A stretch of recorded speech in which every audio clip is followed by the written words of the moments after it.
dignitaries, guests from British and Irish embassies, ladies and gentlemen, welcome to the Nagaland Commemorates Remembrance Day service. It is an honor to stand before you today in this solemn gathering at the Kohima War Cemetery, a place that symbolizes not only the valor of those who fought, but also the enduring peace that we now cherish. Today, we come together to pay tribute to the brave souls who laid down their lives for our freedom and the values that we hold dear. On this day of remembrance, we stand here at Kohima, a name etched in the history of global conflict. This is not a distant theatre of war. In fact, the battle was fought right here on this garrison hill, across the slopes, and most famously around a tennis court, which is just in front of you, which became a battlefront line. The greatest testament to the sacrifice made here is inscribed on the memorial of the 2nd Division of the Kohima War Cemetery. It is known across the world as Kohima Epitaph. In the name of the Father, and of the Son, and of the Holy Spirit.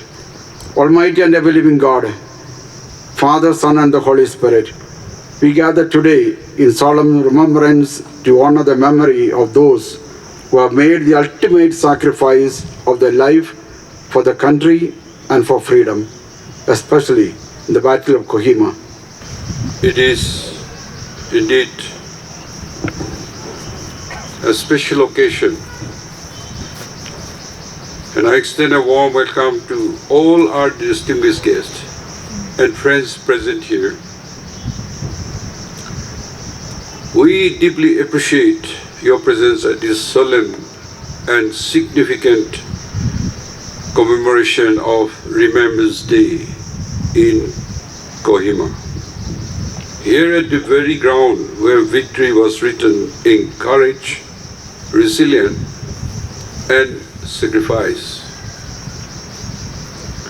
We especially welcome the honored guest from British Deputy High Commissioner and the Embassy of Ireland, and we thank each of you here in persons and those joining us from across India and around the world for standing with us on this day of remembrance.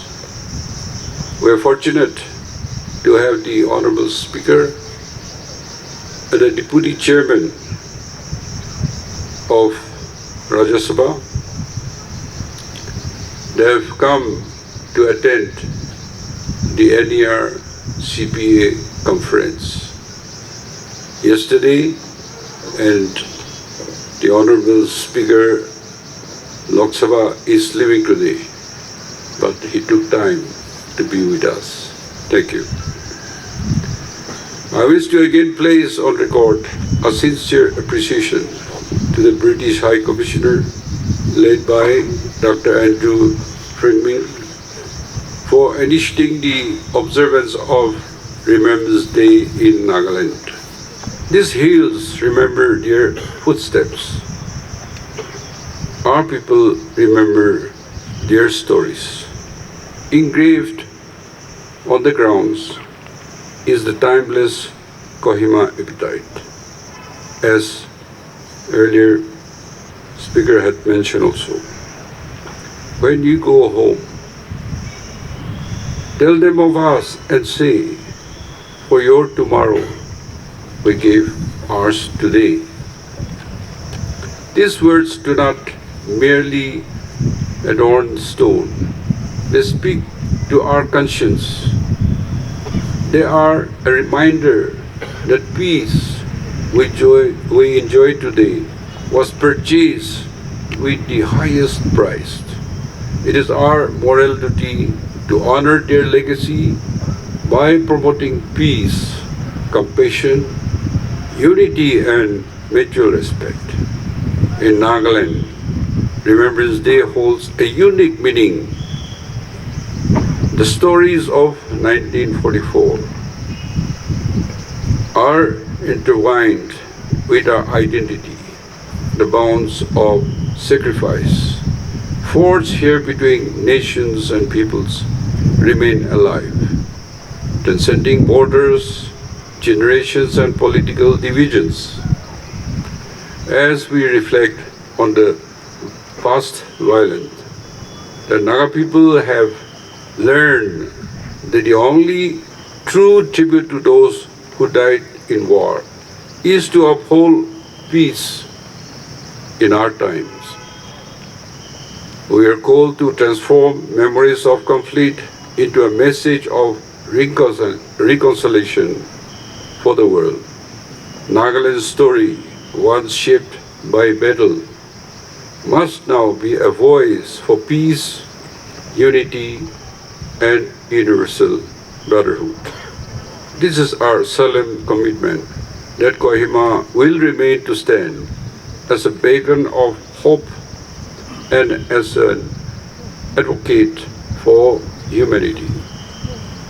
In closing, I express my deepest respect to all veterans and their families, to the fallen heroes resting here, and to the people of Nagaland who have preserved this hallowed ground with dignity and devotion. May we never forget their bravery.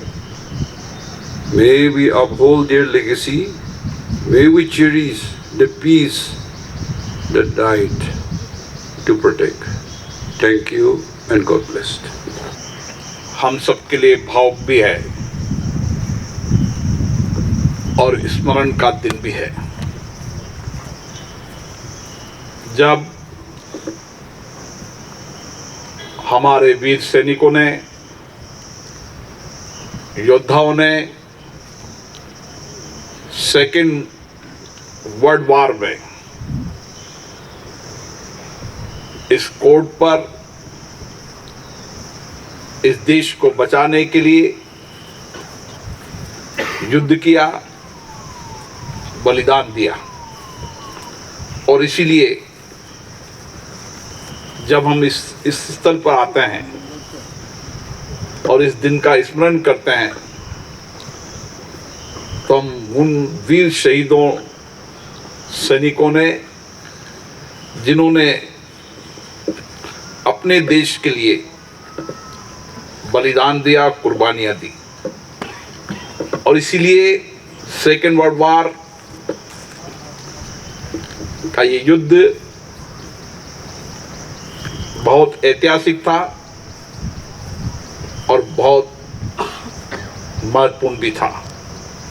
सैनिकों के, यहाँ के अर्ध सैनिकों के मनोबल को बढ़ाकर रखते हैं, और आज का ये दिन हम सब की स्मरण यादों में रहेगा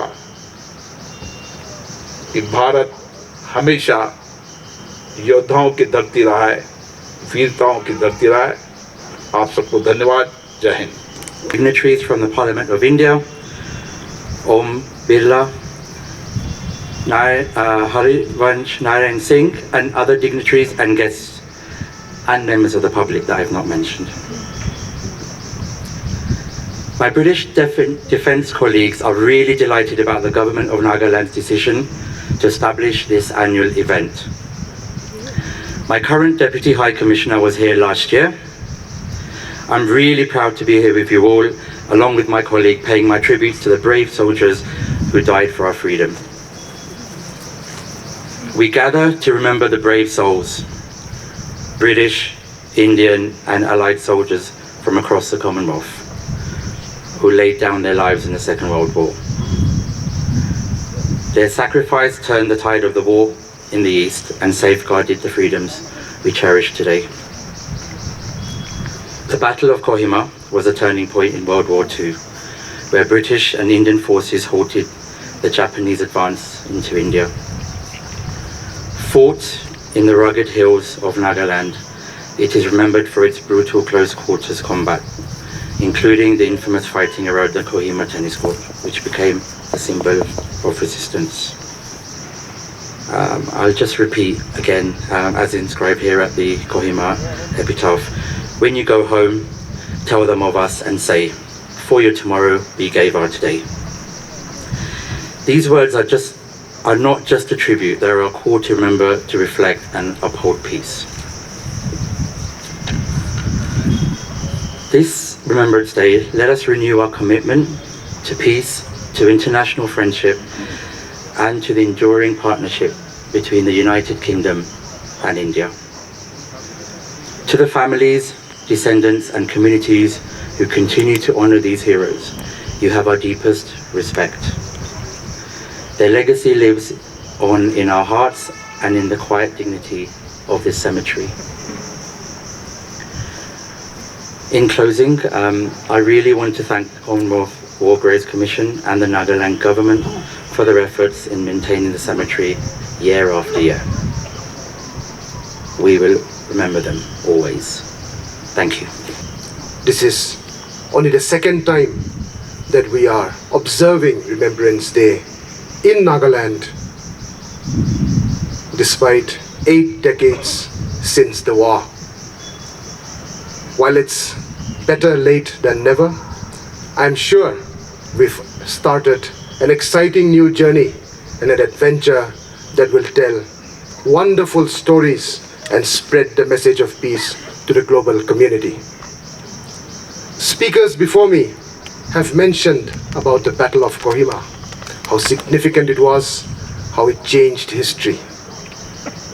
Its details, its historical elements does not need elaboration, as we all know about it. But this place, this city, this Commonwealth War Grave Kohima is indeed very, very special. We stand on the ground on which they fought. We walk on the ground where they bled. We breathe the air which they defended. This soil is sanctified by their sacrifice. Nagaland will continue to welcome them, and today Nagaland is using the experience of violence, war, and devastation to tell the message of peace to the world. Today, we want to tell the global community that peace is the only way, and peace is the only way forward for humanity to succeed. On Remembrance Day, we send out this strong message again. We thank you all for joining us. We thank our foreign friends for joining us.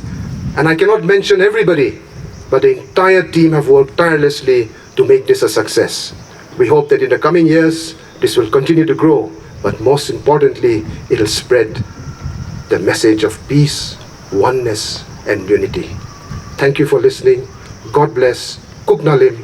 Ami hanla itu uniform do hele do World War II time ne laga itu British Army han laga na represent kura situ na public han ge ekta message diole mon daga do eniga time do homoy do ami han sob manu chance na bai na opportunity na bai to eniga time de itu commemoration for the fallen eniga time de sob manu aina participate kurile ba. Oh, it's a wonderful occasion. Like we are here to give our respects and reverence for the thousands of Allied soldiers who have laid down their lives for democracy and for freedom. And these soldiers now lie in Kohima Cemetery, Nagaland, forever.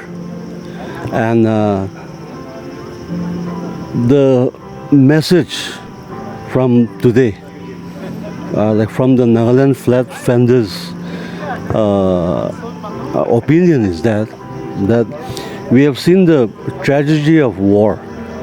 We have seen such loss, such pain, such bereavement.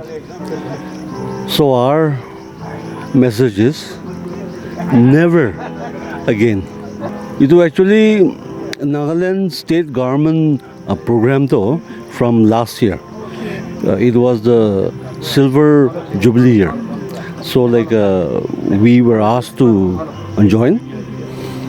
Like not just for any other reason, but like that these vehicles, they are the last remaining physical evidence that there was a great battle here.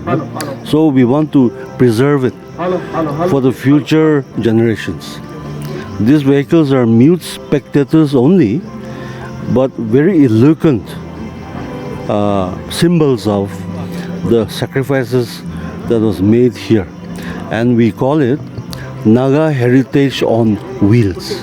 Well, since our club started in 2020, slowly we have been adding members, and war-related vehicles, we have about 8. Yeah. There is no need for complaint. Every time we are giving, even if central government delay, because it's coming from government of India. And if it is beyond the limit, then the state is coming to the rescue. So why complain? Well, you see, nobody is perfect. Nagaland is a backward state. And we are struggling because of resources. So anybody will complain. That is the way of life. And Congress complaining, I congratulate them.